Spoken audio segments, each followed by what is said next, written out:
to Career Uprising. I'm your host and professional career coach, Lorraine Rise. Join me as I guide you through an amazing journey of self-discovery and empowerment. If you are looking for work, changing careers, or stuck in a toxic job, then this is the show for you.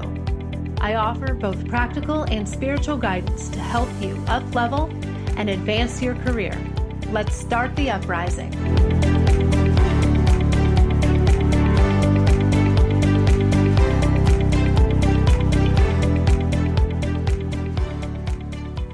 Hey everyone, you are listening to episode 130, The Truth About Quiet Quitting.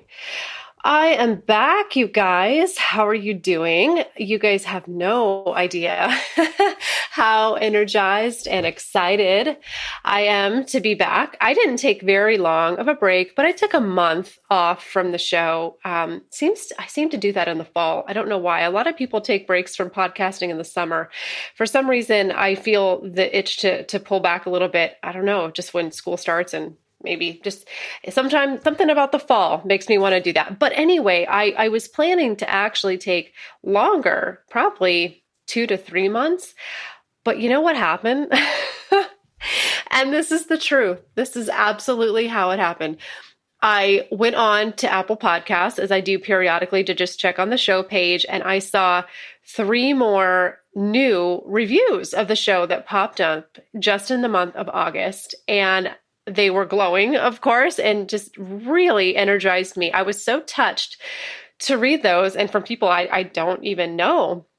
I don't think they're anybody I've worked with, just listeners of the show. And I said, I have to get back to you guys. That's it. Isn't it amazing how that one thing can trigger this? I said, I miss the show. Oh my God. People need me. I love it. They're loving the show. You have no idea how much those reviews and that feedback fuels me and motivates me. It makes me want to keep giving and giving and giving. I love doing this show. So I said, okay, I have to go back right now. And I booked some studio time. So here I am, you guys. Okay. So I'm already planning out also some more episodes to finish out the year. We've got some great topics. Today we're talking about this phenomenon called quiet quitting. It's been all over LinkedIn and probably Facebook too. And we're going to talk next time in about 2 weeks about recession proofing your career. That's a good one. Very timely. I've got a lot of great topics planned to finish out the year and make it really impactful and inspirational. So stay tuned. The show comes out typically every other Monday. I do 2 a month. That's about all I can do with everything else I've got going on, because I'm also very active on LinkedIn. Make sure you are following me there. You can go to my profile, Lorraine Rise, and ring the bell. They now have a little bell icon at the top of the profile, so you get notified when I post, which is about 3 times a week, pretty frequent. So there's lots of good content there.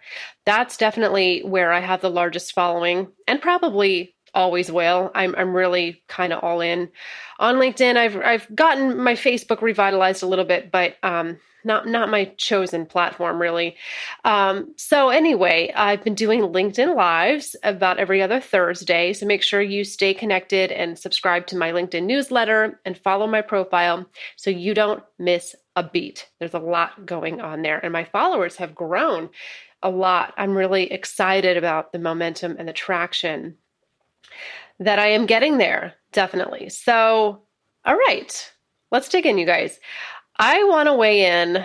I felt like I should, or it would be a good idea for me to weigh in on this trending topic of quiet quitting. I've seen so many social media posts going back and forth, and I don't know how it started. I think it was like TikTok or some social media platform that I'm not on, where somebody posted about quiet quitting, right? So what it is, what it isn't. I don't think there's even a definite definition. I've seen different definitions, I guess, of it out there and what it is. But I'm going to weigh in on this today. And I'm, as usual, I might not give you entirely what you're expecting. That's pretty normal for me.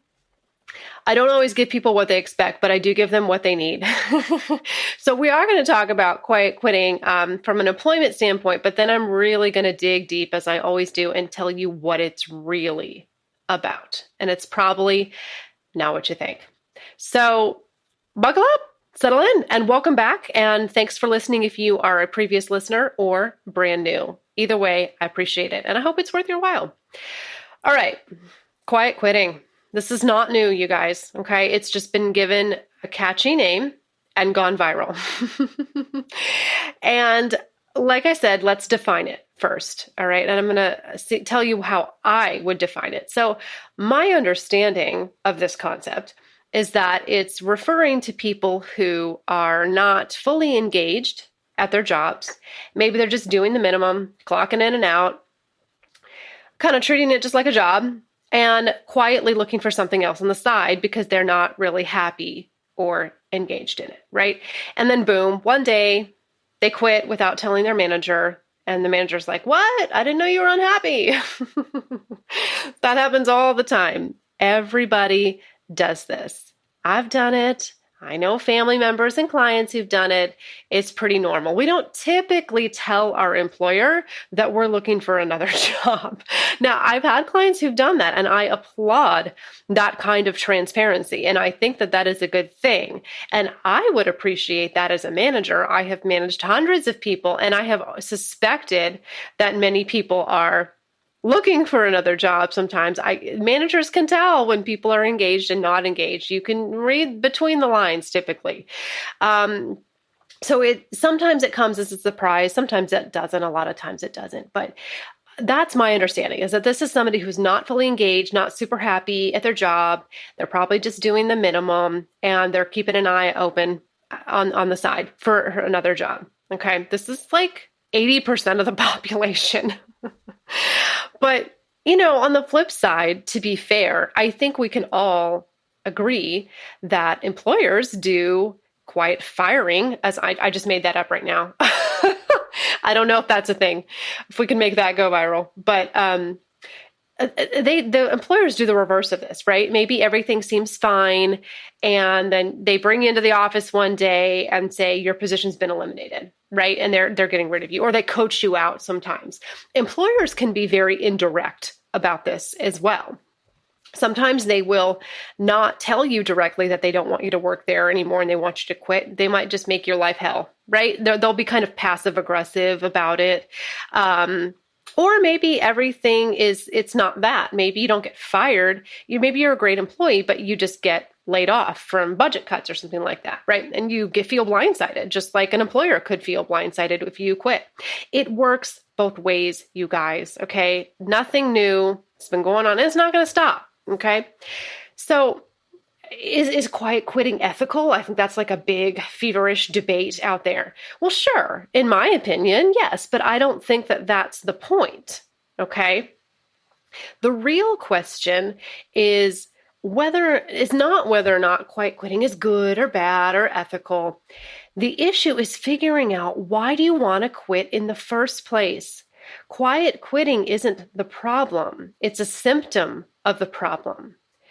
And the problem is, are you misaligned with your job? Should you have never taken this job in the first place? Or are you scared to speak up because there's a toxic culture and some retaliation might happen? Or do you just have a habit of quitting when things get hard? Is this just what you do? People engage in quiet quitting for a lot of different reasons and in different ways, but there's always a root cause to get to, okay?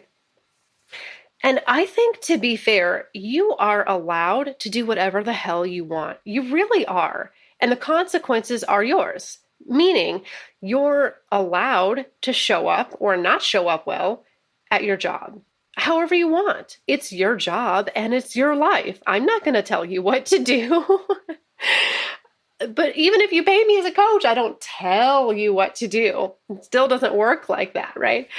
But just know that your choice and how you show up at your job, if you're doing the minimum and disengaged, or if you're highly engaged and focused, whatever you choose or something in between, it's going to impact your relationship with your boss and your teammates naturally. So as long as you can own those consequences, that's all that really matters. Ultimately, it's up to you. And if you choose to do the minimum, just clock in and out, it's a job, whatever, I'm collecting a paycheck. I don't want to care beyond that. That's okay. That's your prerogative. Even as a career coach, maybe that sounds odd to say, go ahead, just do the bare minimum. Just wear 15 pieces of flair. You guys know that's one of the best movies ever made, Office Space. This whole thing about quiet quitting reminds me of that scene in Office Space where she's like, if you want me to wear 45 pieces of flair, make the minimum 45 or whatever number it is. I think that's so hysterical and so true. There will always be people who only do the minimum, and there will always be people who go above and beyond, and that's okay. We're not going to change that. What I really want you to focus on is finding a job that is well suited for you as much as you possibly can. No job is going to be perfect. No company is perfect, but you are going to spend a lot of time there. And remember from a previous podcast, if you've listened to my show before, your job won't make you happy. That is your job, which is kind of my point here, right? There's always going to be people who do the minimum. There's always going to be people who do more. Why? What is the difference? The difference is the person. It's not really the job, okay? You are a happy person or not. It's not up to your job to, quote, make you happy. That's a dead-end road that's going to lead to dissatisfaction. Doesn't mean you can't find a job that you are aligned with well and that you enjoy well enough and you can make a good career out of, right? But it's not your source of happiness, and there's a big difference there. Go back and listen to that show. I don't remember what episode number. I've got too many shows now, but it's called Your Job Won't Make You Happy. And it probably came out, I think this year, in the last 6 months or so. So what I want you to do is find a job that you're good at, that you don't hate going to, that you can live with. And that's perfectly fine for a goal. For a lot of us, that's going to be the best it's going to be. Some of us are blessed that we find a calling or an amazing career, and you can shoot for that too. But you also don't have to shoot for that.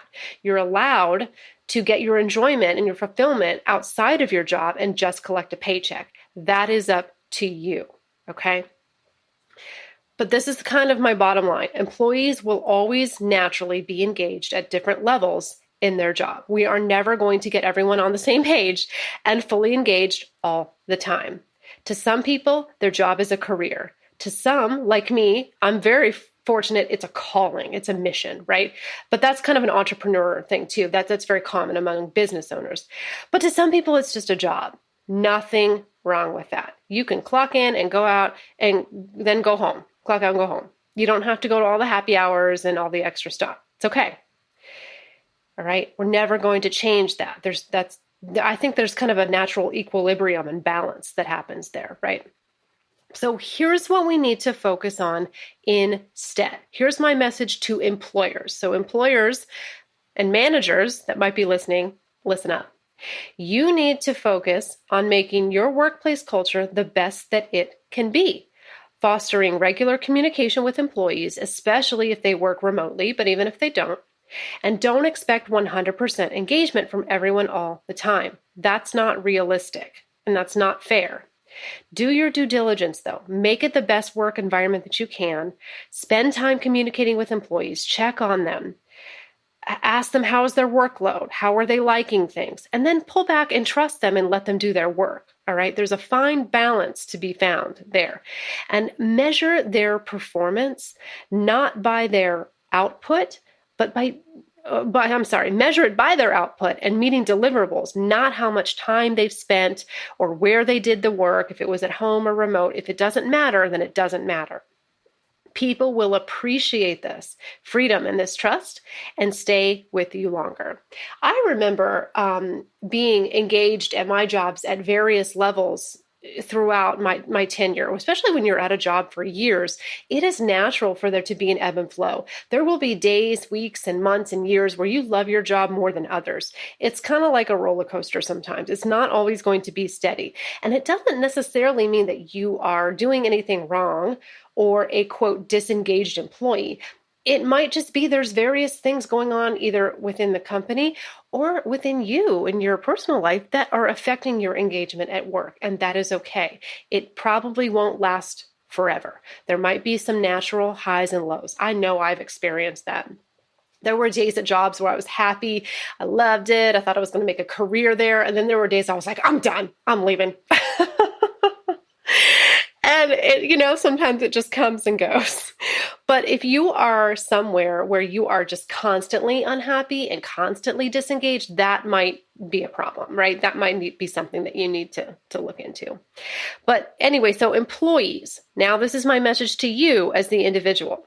You need to also initiate regular communication with your boss if it isn't being offered.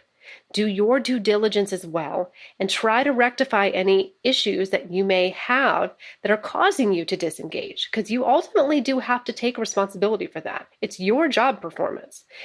And you need to say that you honestly tried. And then, yes, you can quit if needed, of course. But rather than just quietly quitting and not doing anything about it, why don't you try resolving the issue, communicating with those around you that are involved? And you can do this in a diplomatic, non-confrontational way.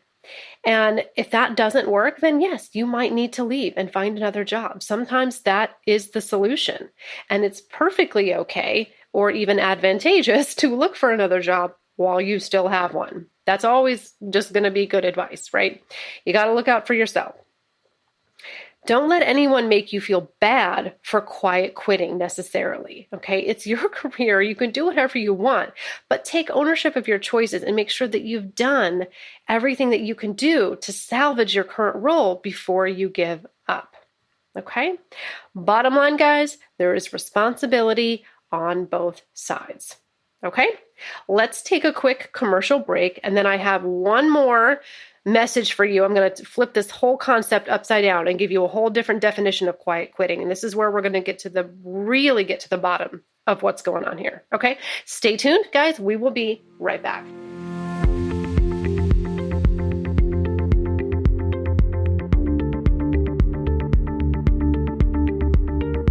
Hey everyone. While the show takes a quick break, I want to tell you about 2 ways that you can get help in your career for free. First, you can sign up for my mailing list and be a part of my community. I offer in-depth resources and solutions for your career problems. I have a free gift waiting for you when you sign up. Head over to careeruprising.com/signup and join my community today. Then join my LinkedIn group called Career Uprising Online Community. It's growing every day, and you can interact with me and ask questions about your own situation.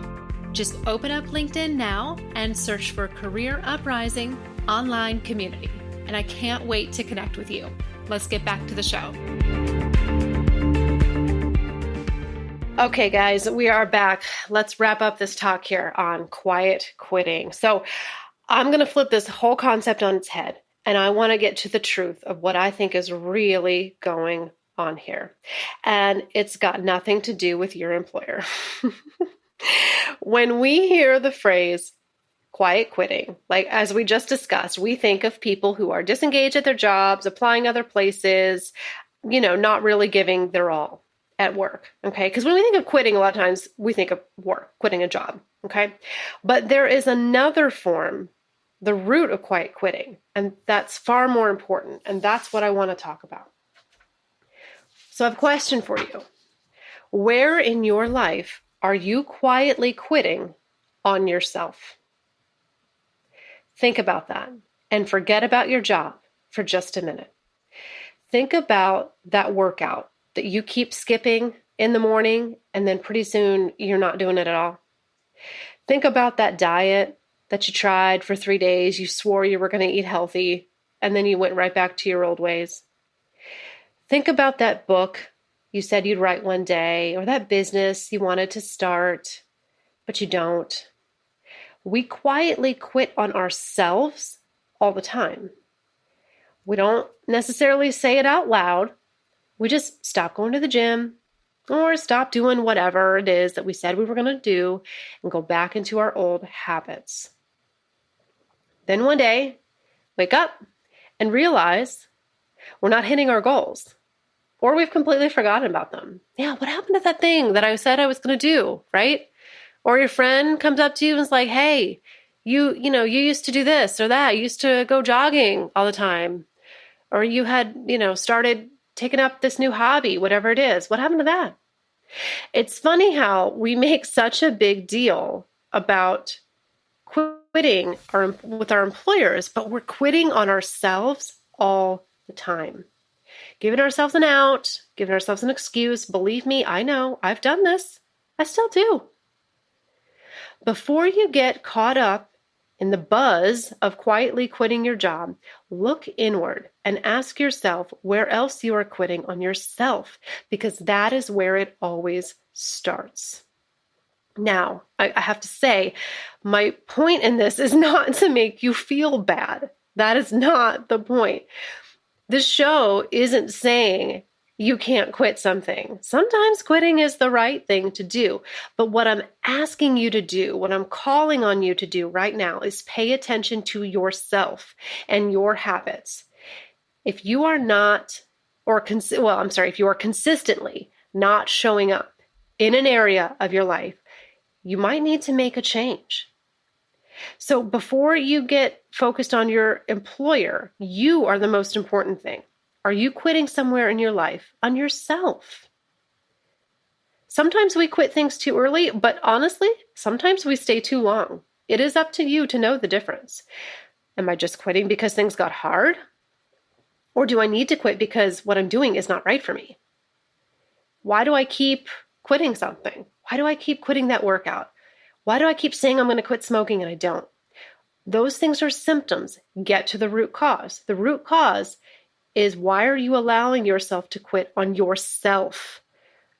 That's where it starts before we even start quitting on other people. Okay?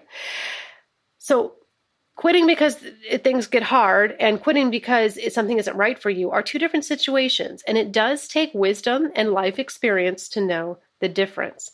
But it always starts with self-awareness. So that is my point in this message, is to increase your level of self-awareness of your own habits and really pull it out from the roots and figure out what it is, because then your career is going to improve as well. And you're going to stop quitting on jobs and things like that. You're going to find the right job for you, the one that you can stay at. But we have to change ourselves before we change our jobs, our bosses, or anything outside of ourselves. So before you go blaming your job and your boss for everything, even though they might share some of the blame, there might be problems there. I want you to first dig deep and look within yourself and ask yourself, are there any areas of your life where you are quitting on yourself? And fix those first, and everything else is going to fall into place. Because we do it. We don't necessarily announce it to ourselves or other people, but your mind knows what you're doing. You just quietly kind of stop working out in the morning or whatever it is. And then you look back and you go, oh my God, I haven't done it in 6 weeks. And then it's harder to get back on, right? This is a cycle we go through. But be aware. Look at yourself, and don't look at yourself with judgment. Look at yourself with compassion. That's my point. But be willing to look at yourself regardless and see what you are doing to contribute to this situation, and where are you quitting on yourself.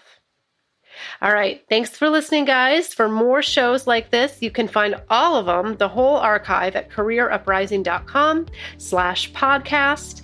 You can learn a lot on the website too. You can sign up to be in my email community. You can meet my team. Our bios are all on the website. It's so cool.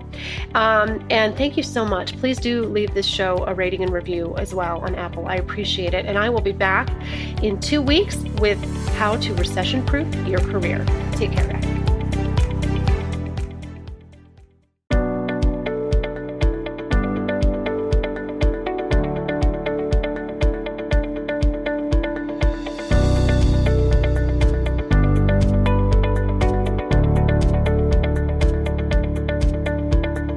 That's it for today's show. Thank you so much for listening. If you like what you heard today, please consider giving the show a positive review on iTunes. It would mean a lot to me, and it would help to spread the word so that others can learn about the show. Thanks again for tuning in, and I can't wait to connect with you again next time on Career Uprising. This show is brought to you by InflowRadio.com, the best curated talk radio network for personal development, wellness, spirituality, and conscious business.